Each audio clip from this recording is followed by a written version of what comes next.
Court के कार्यकाल का आज ये आखिरी केस है। केस भी बड़ा अनोखा आया है कोर्ट में। एक हत्या हुई, किसी एम शर्मा की हत्या। कब हुई, कहां हुई, कैसे हुई, कुछ नहीं पता। और तो और एम शर्मा की बॉडी भी नहीं मिली है। लेकिन उस हत्या के गवाह है और हत्यारा भी।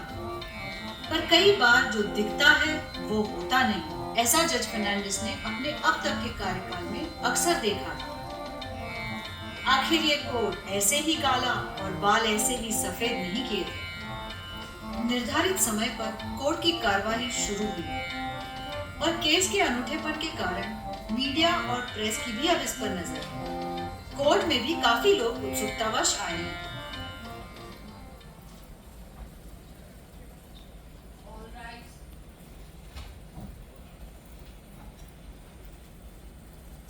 की कार्रवाई शुरू की जाए।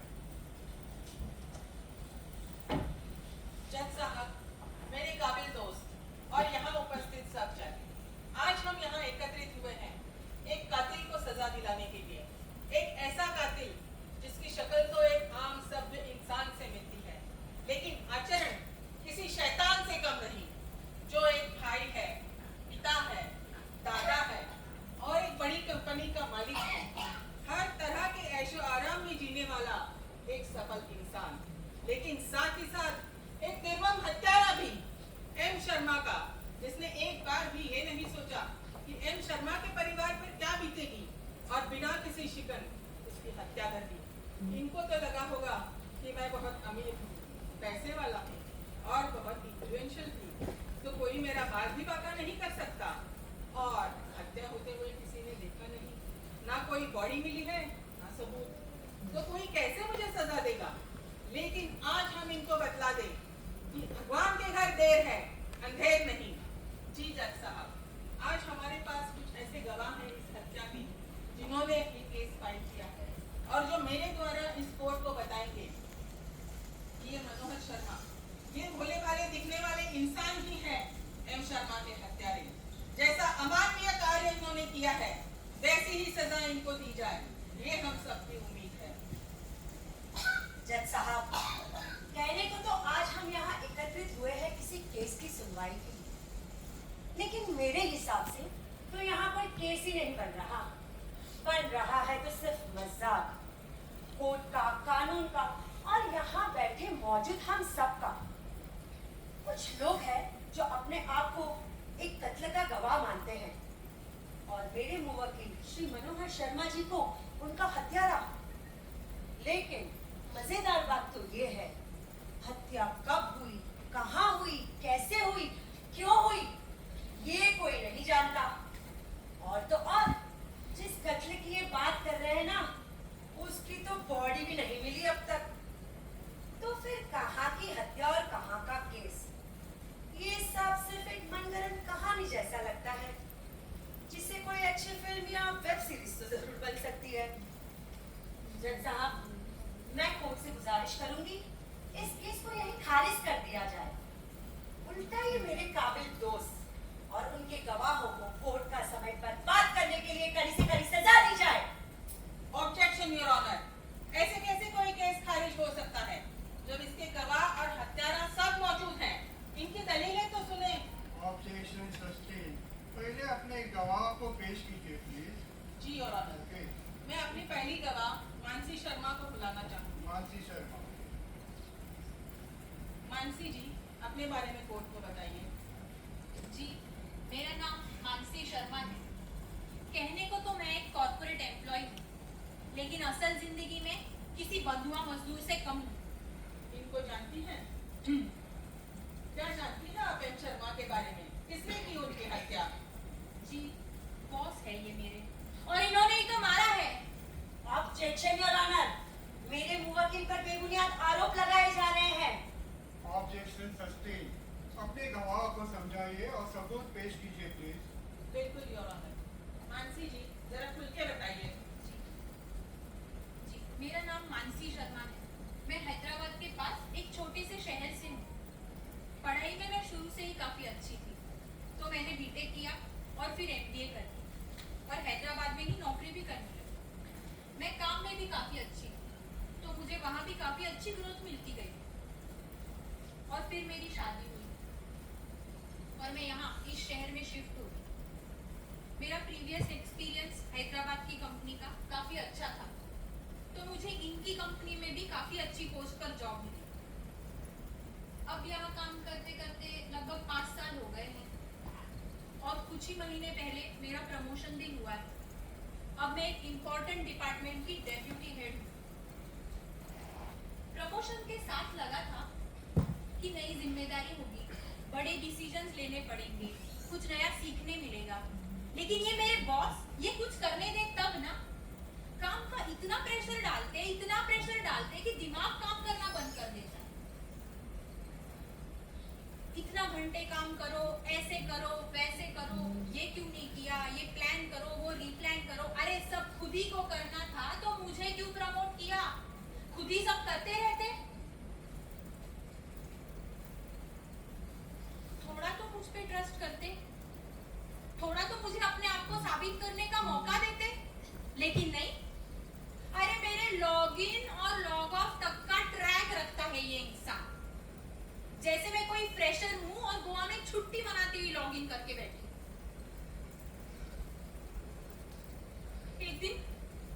एक दिन तो बेटा बीमार था मेरा, तेज बुखार था। छुट्टी मांगने पे इन्होंने मना कर दिया। ऑफिस में इंपॉर्टेंट मीटिंग है बोल के वैसे ही बुला लिया। बेटे को उसी हालत में छोड़ के मुझे मीटिंग करने जाना पड़ा। कैसे काम में मन लगता मेरा? करता है क्या कोई ऐसे? ऑफिस के बाद भी इनके कॉल्स और मेल्स आते रहते हैं अपडेट मांगने के। मेरी वर्क लाइफ बैलेंस का तो बैलेंस ही हिला रखा है इस इंसान ने। न जाने कितनी रातें काली और वीकेंड्स तबाह हुए इनके काम के चक्कर में। एम शर्मा को भी ऐसे ही इन्होंने परेशान कर दिया होगा।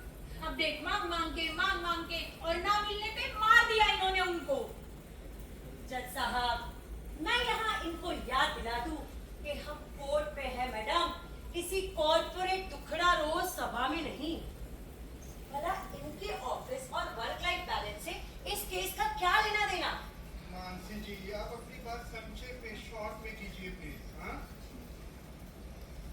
जज साहब, मुझे तो बस अपने करियर में आगे बढ़ना था, अच्छी इनकम कमानी थी, अच्छी ग्रोथ लेनी थी, तो मैं अपने बेटे को भी अच्छा फ्यूचर दे पाती। इसमें तो कुछ गलत नहीं, ये तो कोई गुनाह नहीं, लेकिन इन्होंने जो किया है वो गलत है। इन्होंने हत्या की है एम शर्मा की, कड़ी से कड़ी सजा देनी चाहिए इनको। ऑब्जेक्शन योर ऑनर, ये कैसी गवाही हुई? कब हुई हत्या, कैसे, और है कौन ये एम शर्मा? और अगर मेरे मुवक्किल ने उन्हें मारा भी है तो इस मोहतरमा ने तो उसके बारे में कुछ बताया ही नहीं, बस एक कोई कहानी बता दी। क्या मजाक चल रहा है यहाँ पे? वैसे इस मजाक को खत्म करने से मैं इनसे कुछ सवाल पूछ सकती हूँ? you can cross question. तो मानसी जी, आपकी बातों से ऐसा लगता है कि आप एक होनहार एम्प्लॉय है। जी बिल्कुल। अच्छी बात है मैडम, लेकिन इन सब में ये एम शर्मा कहाँ फिट हो रहा है ये तो बताइए। कौन है ये एम शर्मा और कब मिली थी आप उन्हें? जी, इस ऑफिस में पहले दिन ही मिली थी मैं उनको। बड़े खुश थे, मैं भी बहुत खुश थी। नया ऑफिस देख के मन खिल सा उठा था। फिर मैंने मेरे बेटे के बर्थडे पे मिली थी उसे आशीर्वाद भी दिया था उन्होंने। और आखिरी बार मैं उन्हें अपने ऑफिस के ऑफ साइट में मिली तो क्या थी, देखा ही था, दूर से झलक सी दिखी थी उनकी। तब से गायब है। मार जो दिया इन्होंने उनको। ठीक है, कैसे दिखते हैं वो? याद नहीं, बहुत ही दिन हो गए। वाह जी वाह, एम शर्मा की शक्ल तक याद नहीं, लेकिन ये याद है कि वो मर गए और किसने मारा। काफी समय पहले, यानी कुछ महीने पहले देखे हुए इंसान का हत्यारा पता है इन्हें। जज साहब, मैं चाहती हूँ कि मेरे मुवक्किल को भी कुछ बोलने का मौका दिया जाए। शर्मा जी, आप कुछ बोलना चाहते हैं? जी जज साहब, क्या कहूँ, मेरे बेस्ट एम्प्लॉय से तो मैं काम करवाना चाहता था, उसे आगे बढ़ने का मौका देना चाहता था। मेरे ऊपर भी तो प्रेशर था, मैं भी तो अच्छा काम करके दिखाना चाहता था। आप एम शर्मा से आखिरी बार कब मिले थे? जी, मैं एम शर्मा नाम के किसी इंसान को नहीं जानता। बिल्कुल जानते हैं, आप ही ने तो मारा है। Objection your honour. अभी कुछ प्रूव नहीं हो गया है, आप अपने अगले गवाह को बुलाइए प्लीज। बिल्कुल Your Honor। ओके, मेरे दूसरे गवाह हैं इनके पोते मनन शर्मा। मनन शर्मा। मनन, अपने बारे में कोर्ट को बताइए। Hi, myself Manoj Sharma, studying in 11th grade at Doris Public School. Hindi में प्लीज। इनको कैसे जानते हैं? इनको कैसे नहीं जानूंगा, दादा है मेरे। और यही तो है जो पूरा दिन कहते रहते हैं, पढ़ो पढ़ो पढ़ो। इन्होंने ही तो मारा है। थोड़ा डिटेल में समझाइए जनाब। जन व्हाट? Oh young generation. जरा डिटेल में बताइए प्लीज। ओके ओके, ये दादा नहीं हिटलर है। मेरे पूरे दिन का रूटीन बना के रखा है इन्होंने। सुबह दौड़ लगाओ, फिर पढ़ाई करो, फिर गाड़ी होने के बावजूद ऑटो से कॉलेज जाओ। अरे हंसी मजाक उड़ाते हैं फ्रेंड्स मेरा कि इतनी बड़ी कंपनी के ओनर तुम्हारे दादा और तुम्हें ऐसे जाना पड़ता है। फिर कॉलेज के बाद सीधा घर आ जाओ। फ्रेंड्स या गर्लफ्रेंड के साथ चिल आउट तक नहीं कर सकता। घर पर भी नजर रखते हैं मुझ पर, मैं किससे बात कर रहा हूँ, क्या कर रहा हूँ, कहाँ जा रहा हूँ, अपने सोशल मीडिया पर क्या पोस्ट कर रहा हूँ, सबका ट्रैक रखते हैं ये। अरे इनका बस चले तो मुझे पूरा दिन खाली पढ़ाई ही कराएंगे। बिकॉज एज पर हिम, पढ़ोगे लिखोगे नहीं तो नवाब कैसे बनोगे? अरे नहीं बनना मुझे एक नवाब। क्या होता क्या है ये नवाब, और क्यों बनूं मैं? मुझे तो इन्फ्लुएंसर बनना है, अपने रील्स पर लाखों फॉलोअर्स कमाने हैं, पूरी दुनिया घूमनी है, क्रिकेट खेलना है। नहीं समझ आती मुझे ये किताबों की बातें। जी, हमारा है। He is the murderer. क्या जज साहब, अब एक बच्चे की बातें सुनकर केस सुलझाया जाएगा? Well, can I cross question? जी बिल्कुल। Thank you. So mister Manan, ऐसा लगता है कि आप पढ़ाई से तो कोसों दूर है, तो सिलेबस के बारे में तो आपसे कुछ बात ही नहीं कर सकते। चलो एम शर्मा के बारे में बात करते हैं। बताइए क्या जानते हैं आप एम शर्मा के बारे में?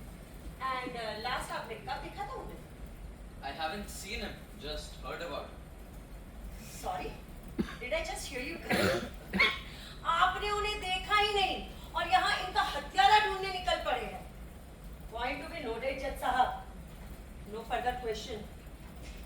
लेकिन मैं कुछ पूछना चाहूंगी मनोहर जी से। इजाजत है। Thank you your honour.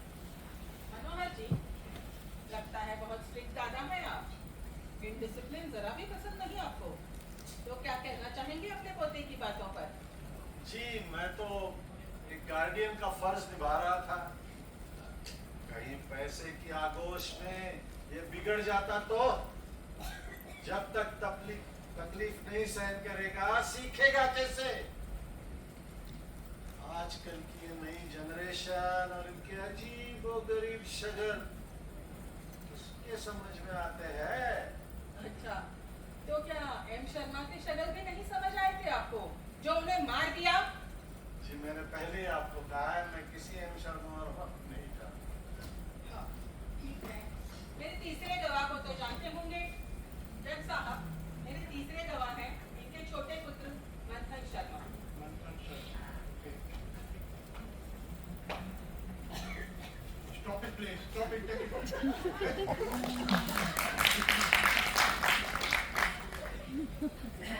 मंथन जी, अपने बारे में बताइए और इनको कैसे जानते हैं बताइए।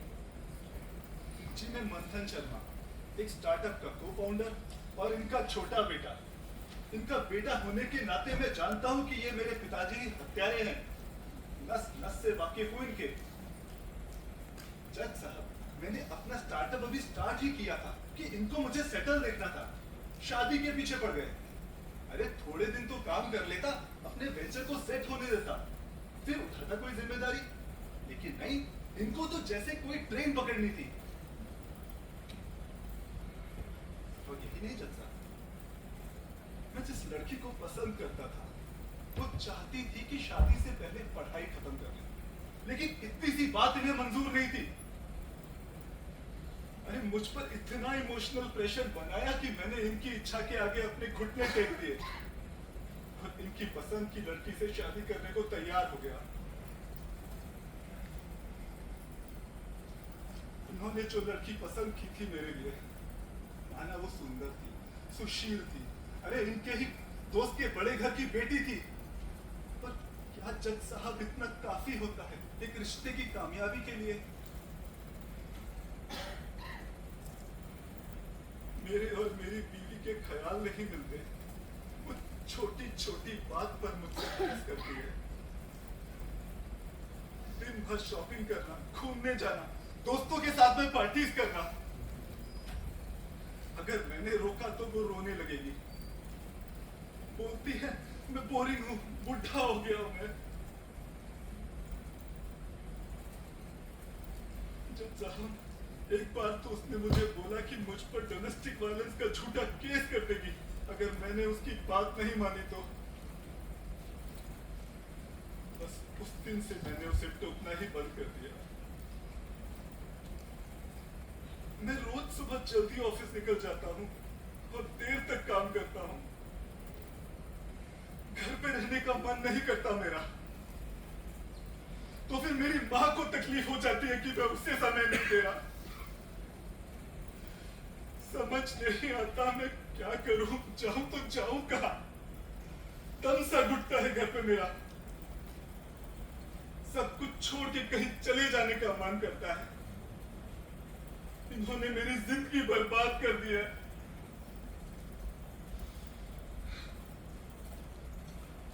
पापा, मैं जब जब अपनी प्रॉब्लम्स आपके पास में लेके आया, आपने मुझे कभी समझाया नहीं, सिर्फ ज्ञान दिया। अपना एग्जाम्पल देके एक अच्छे पति का फर्ज निभाने को कहते हैं ये। तो हाँ जज साहब, यही हत्यारे हैं एम शर्मा के। उसके मुश्किल वक्त में भी इन्होंने उसे मार देना बेहतर समझा होगा। इनको कड़ी से कड़ी सजा दीजिए। ऑब्जेक्शन योर ऑनर, मेरे मुवक्किल पर बेबुनियाद आरोप लगाए जा रहे हैं। इन्होंने तो एक पिता का फर्ज निभाया है, इसमें हत्या कहां से आ गई? और इनकी पर्सनल लाइफ से भला हमारा क्या लेना देना? ये क्यों हमें वो सब बता रहे हैं? लगता है जैसे एक दुखी पति का कैरेक्टर निभा रहे हैं। मैं मंथन जी से कुछ पूछना चाहूंगी जज साहब। Thank you. तो मंथन जी, आपकी कहानी तो हो गई, अब कुछ एम शर्मा के बारे में बात करते हैं। तो ये कौन है एम शर्मा? क्या जानते हैं आप उनके बारे में? और आपने उन्हें कब देखा था? वैसे देखा भी है या ये भी आपके दिमाग का कोई स्टार्टअप ही है? एम शर्मा तो हमारे बहुत करीबी हैं। मेरी शादी में आए थे आशीर्वाद देने। इतने खुश थे और उन्होंने भी खुशियों में बढ़ चढ़ के हिस्सा लिया था। फिर 4 महीने पहले घर पे रामायण का पाठ था, वहां देखा था, पर कुछ बात नहीं हुई। क्यों? दरअसल मेरा और पापा का कुछ बहस हो गया था। मेरे स्टार्टअप में कुछ प्रॉब्लम्स चल रही थी, उसके लिए बस वही सुनकर वो दूर से ही चले गए। हाँ तो देखा जज साहब, जैसे कि आपने इनसे स्वयं सुना कि मनोहर शर्मा जी तो एक सज्जन, पूजा पाठ में ध्यान लगाने वाले व्यक्ति है। देख के ही समझ आता है कि कितने सभ्य और सुसंस्कृत है।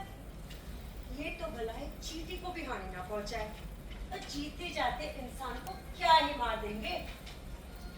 मेरे मुवक्किल के खिलाफ लग रहा है जैसे कोई षड्यंत्र चल रहा है। कुछ तो गड़बड़ है।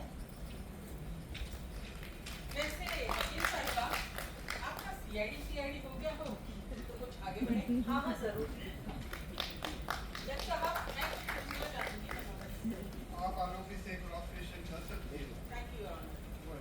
मनोहर जी, पूजा पाठ तो हो गया, लेकिन ये बताइए कि आपके मंथन से उस दिन क्या बहस हुई और आपने एम शर्मा को वहां से क्यों भगा दिया?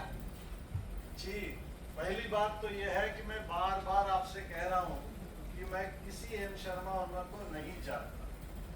दूसरी बात यह है कि उस दिन रामायण का पाठ चल रहा था, तो भला रामायण के पाठ में कोई किसी से क्या बात करेगा, और यदि किसी से बहस हुई भी होगी इससे तो कौन सी बड़ी बात है, इसका तो पारा हरदम चढ़ा ही रहता है।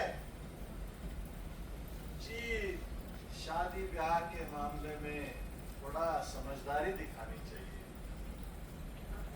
इस रंग बदलती दुनिया में पता नहीं इसका स्टार्टअप कब शुरू हो जाता, कब सेटल हो जाता।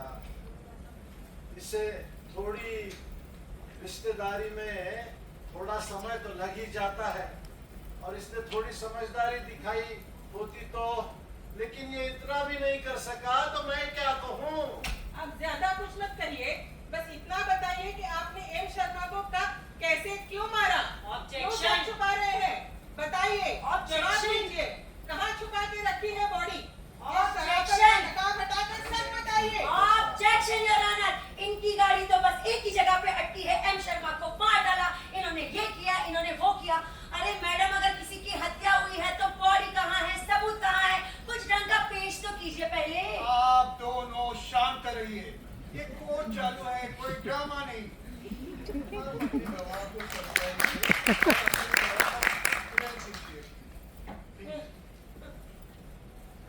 जज साहब, मेरे आखिरी गवाह हैं इनके छोटे भाई मनप्रसाद शर्मा।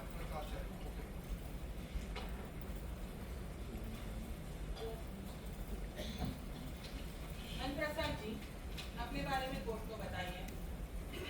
जज साहब, हम मैं मनप्रसाद शर्मा, इनके छोटे भाई। हमारे जानने वाले हमें मनपसंद शर्मा भी कहते हैं, क्योंकि हम सबके मनपसंद है ना। हमारे छोटे भाई जो थे, पेशे से तो एक रियल एस्टेट कंसल्टेंट है, बल्कि थे। अब तो बस एक चलते फिरते इंसान की तरह रह गए। गांव में पुरखों की बहुत बड़ी हवेली है हमारी, जिससे जुड़ी हसीन यादें। कितनी पतंगे काटी उसकी छत पर, कितने खेल खेले हैं। फिर शहर आकर कामकाज में और परिवार के पालन में व्यस्त हो गए, और फिर गांव आना जाना भी बंद ही हो गया। और साहब, हत्या इन्होंने ही की है। जरा विस्तार से बताइए प्लीज। बताता हूँ अपनी पूरी कहानी। 17 वर्ष का था जब मैं और ये गांव से शहर आ गए। इन्होंने तो अच्छी पढ़ाई करके नौकरी कर ली, और मैं कुछ खास पढ़ नहीं पाया, पर लोगों से मिलना जुलना, उनसे बातें करना मुझे बहुत पसंद था। देखते ही देखते रियल एस्टेट के बिजनेस में बहुत अच्छे से सेटल हो गया, और सबका मन पसंद बन गया। दिन दुनी रात चौगनी तरक्की करने लगा। फिर शादी ब्याह, बच्चे भी हो गए। इतने लोगों से घिरा रहता था, बच्चे और बीवी भी मेरा ध्यान रखते थे लोग। और फिर ये नए यंग खिलाड़ी मार्केट में आ गए, नए नए गैजेट्स से बिजनेस करने लगे। कोई मोबाइल, कोई लैपटॉप, कोई ब्लूटूथ। मेरे बहुत कस्टमर्स उनके पास चले गए। बच्चे भी पढ़ाई लिखाई करके देश के बाहर चले गए। अब बच्चे बस सिर्फ मैं और मेरी पत्नी। नियति का विधान समझ के इसी में संतोष कर गया, और जितना था उसी में जीवन यापन करने लगा। फिर एक दिन मेरी पत्नी स्वर्ग से आ गई। मेरी बातों को सुनने वाला, उन पर हंसने वाला कोई नहीं था। ना किसी से मिलना जुलना होता, ना कोई झांकने आता। बस बच्चे भी आकर खाना पूर्ति करके चले जाते थे। लो जज साहब, अब एक और कहानी सुन लो। यहाँ कोई केस नहीं, जैसे कहानियों की प्रतियोगिता ही चल रही हो। कोई केस के सिलसिले में मुद्दे की बात पर को तो आना ही नहीं चाहता, बस अपनी कहानियां दोहराया जा रहा है। जैसा आगे मैं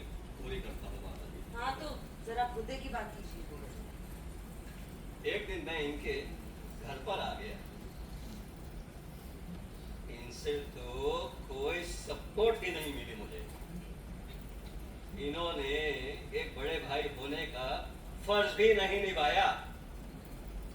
मेरा दुख क्या है उसे समझने की कोशिश तक नहीं की। क्या करता मैं सारा दिन, क्या करता मैं अकेला इंसान?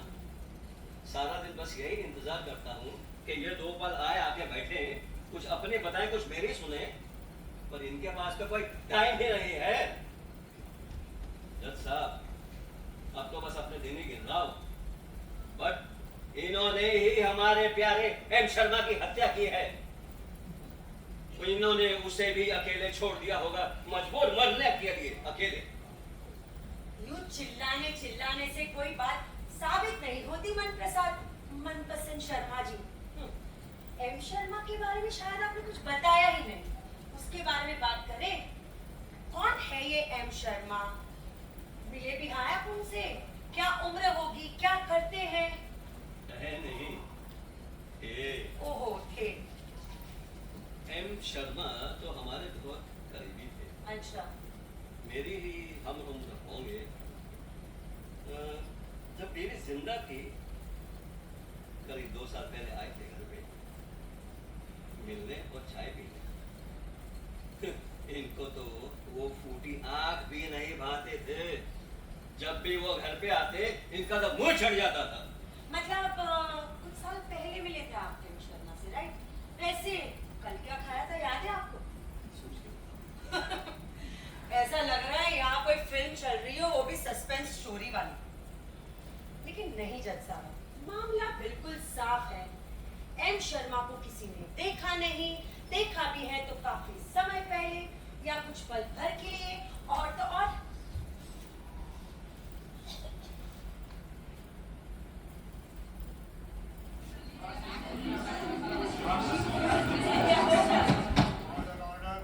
जज साहब, अभी मेरे सामने एक बहुत बड़ा खुलासा हुआ है। मेरे पास एक ऐसा इंसान है जो शायद इस केस का रुख बदल देगा। मैं अपनी तरफ से एक गवाह को बुलाना चाहूंगी जज साहब। माफी चाहती हूँ जज साहब, ऐसे बिना सूचना दिए बुलाने के लिए। Objection your honour. अब तो मेरे काबिल दोस्त मजाक कर रहे हैं। लगता है मेरे गवाहों का मजाक उड़ाते उड़ाते अब ये खुद का और कोर्ट का भी मजाक उड़वाना चाहते हैं। ऐसे कैसे कोई गवाह आ सकता है इन मौके पर? इसकी तो पहले सूचना देनी पड़ती है कोर्ट को। हाँ जज साहब, लेकिन ये किसी की जिंदगी और मौत का सवाल है। क्या ये कोर्ट एक बेगुनाह को अपनी बात रखने का अदद मौका नहीं दे सकता? वैसे तो वे नियमों के प्रतिकूल है, लेकिन केस की गंभीरता और समय की प्रतिष्ठा रखते हुए मैं एक स्पेशल परमिशन ग्रांट कर सकता हूँ। Thank you. They understand, please. You have to solve this. मैं डॉक्टर मनीषा को बुलाना चाहूंगी। Dr. Manish. ये रहे उनकी सर्टिफिकेट्स। डॉक्टर साहिबा, पहले तो आपका बहुत बहुत धन्यवाद कि आप यहाँ एक बेगुनाह की सहायता के लिए आई। बताइए क्या बताना चाहती हैं आप इस कोर्ट को? जी सर। जज साहब, मैं एक साइकोलॉजिस्ट हूँ और पिछले 20 सालों से लोगों की सेवा कर रही हूँ, और उन कुछ लोगों में ये आपके 3 गवाह भी शामिल हैं। जी हाँ जज साहब, ये आपके 3 गवाह मानसी, मंथन एंड मन प्रसाद जी दरअसल पिछले कुछ समय से मेरे पेशेंट्स रहे हैं। देखा जज साहब, मैं बिल्कुल सही थी। ये सब सिर्फ इन सब के मन की कहानियां ही तो है। कहानी तो नहीं, लेकिन मन से जरूर जुड़ा था। सर, वैसे तो अपने पेशेंट्स की डिटेल बताना मेरे प्रोफेशन के एथिक्स के खिलाफ है, पर जज साहब, अगर आज मैंने अपना मुंह नहीं खोला तो ऐसे एम शर्मा हर घड़ी मरते रहेंगे। इसीलिए मैं अपनी बात को साबित करने के लिए अपने पेशेंट्स की फाइल की कॉपीज भी साथ में लेकर आई। अब तो ये कोर्ट का समय बर्बाद हो रहा है जज साहब। ऐसे कैसे कोई कुछ भी लाके दे सकता है बीच में? लगता है ये मैडम भी मजाक कर रही है अभी। आपको शायद ये मजाक लग रहा होगा, पर ये एक ऐसा मसला है। नहीं, मसला नहीं, ये दर्द है, तनाव है, घुटन है, जिसका इलाज किसी केमिस्ट की गोली में नहीं मिलता, बल्कि अपने अंदर ही खोजना पड़ता है।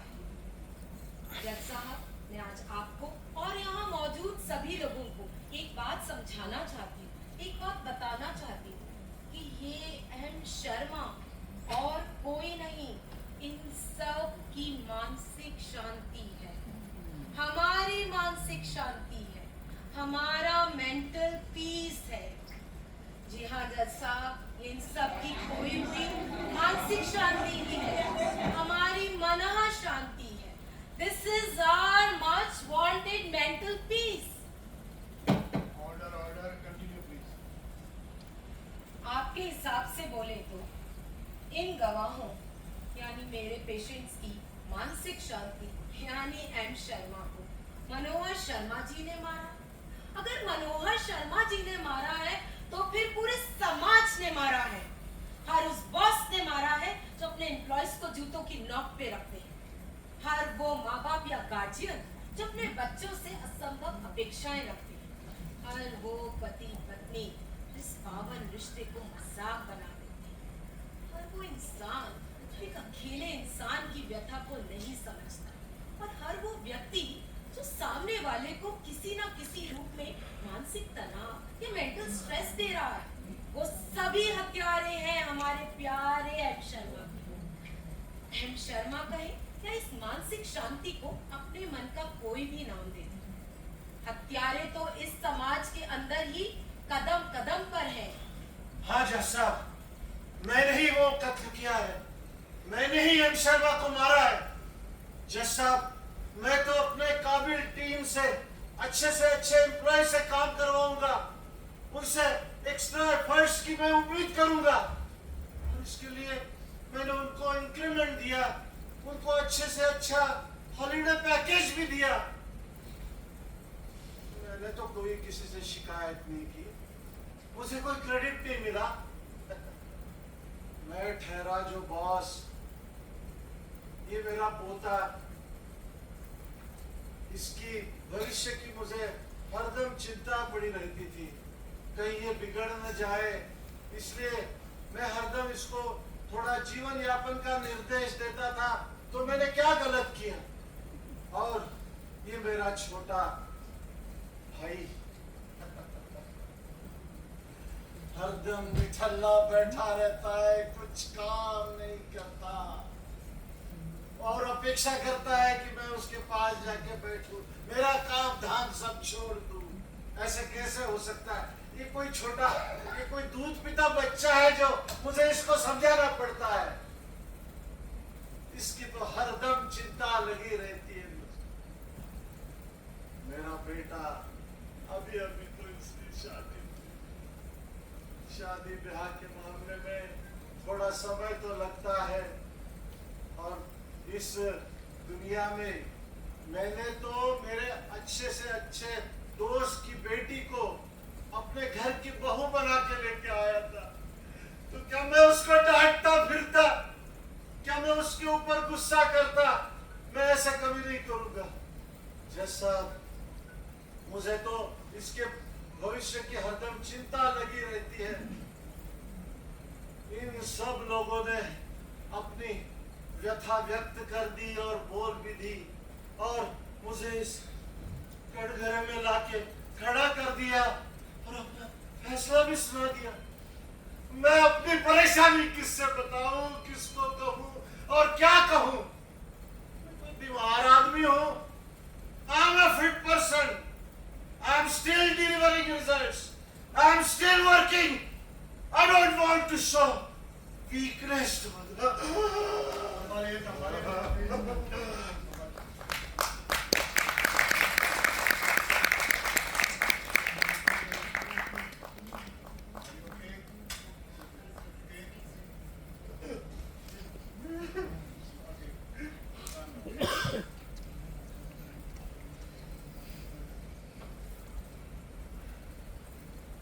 तो देखा जज साहब आपने, आज इस कोर्ट ने ही एक एम शर्मा की हत्या की। मनोहर शर्मा जी के एम शर्मा यानी मनोहर शर्मा जी की मानसिक शांति की हत्या। आप अपनी जगह पे जाइए प्लीज।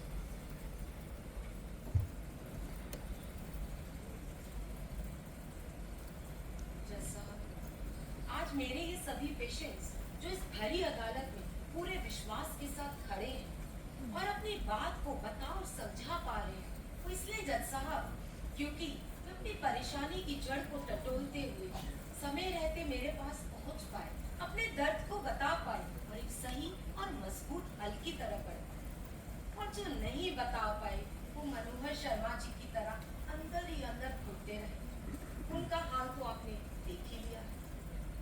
सर, अगर इस परेशानी को आज हमने एड्रेस नहीं किया तो ऐसे एम शर्मा हर रोज मरते थे और उन्हें मारने वाले लाखों करोड़ों अपराधियों को खड़ा करके सवाल जवाब करते करते दुनिया के सारे वकील और जज कम पड़ जाए।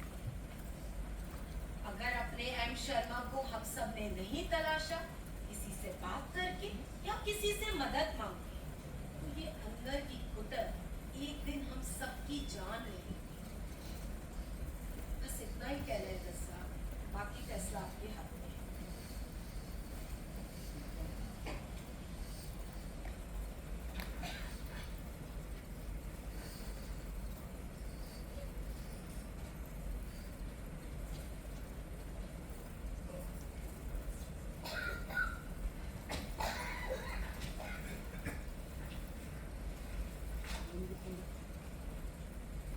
आज तक ऐसा अनोखा केस मैंने पहली बार देखा है और आप सब लोग इस केस का फैसला सुनने के लिए इंतजार में बैठे हैं, है ना?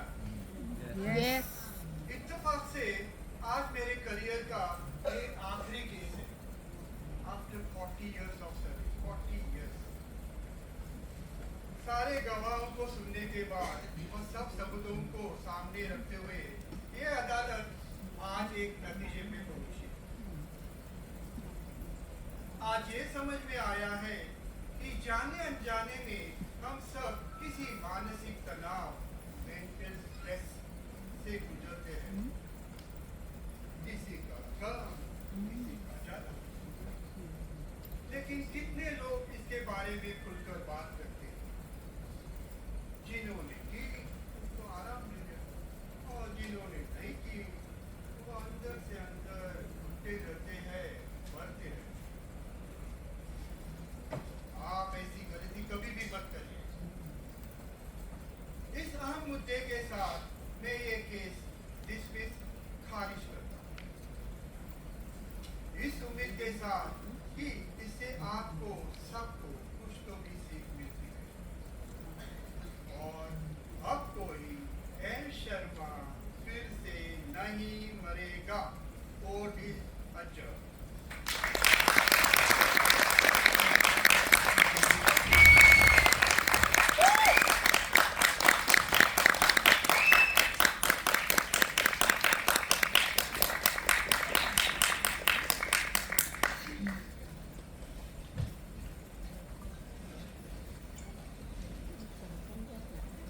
खूप छान झाला. सबंध दिवसभर